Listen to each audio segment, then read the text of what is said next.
Link's Awakening DX on the Game Boy Color. It's great to see this game fully realized in color. A lot of the different things that blended together because they were just a couple different shades of green will now actually pop out. The story is still the exact same as the original. You still wash up on the island after a shipwreck. You meet the different inhabitants and have to go on a quest to be able to leave the island. You're still clearing out various dungeons in order to get musical instruments and fighting a bunch of different bosses. One new addition to this game is the Color Dungeon, which is aptly named as all the different puzzles and even the final boss all focus on using color as a mechanic. And the reward you get for clearing it is legitimately useful. You get a new tunic, which is a different color, and it can either increase the damage you do or decrease the damage you take.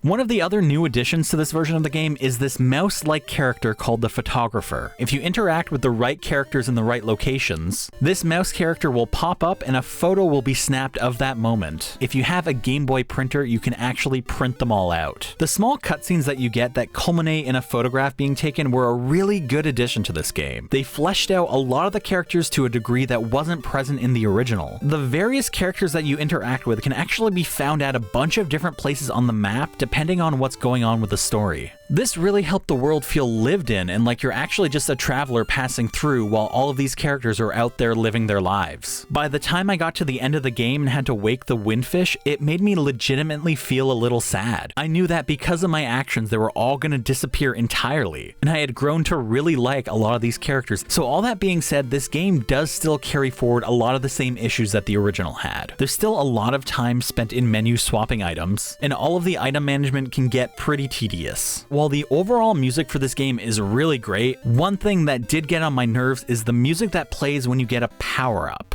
It's pretty much just a 5 to 10 second loop. I legitimately avoided these power-ups whenever possible just so that I didn't have to listen to that music again. While this version of the game does still carry forward most of the issues that the original had, it adds in enough new content in addition to the visual upgrade to make this clearly superior to the original. The plot hit a lot harder this time around, and the characters felt so much more fleshed out and realized. It definitely ranks up there as one of the best Zelda games on a handheld, period.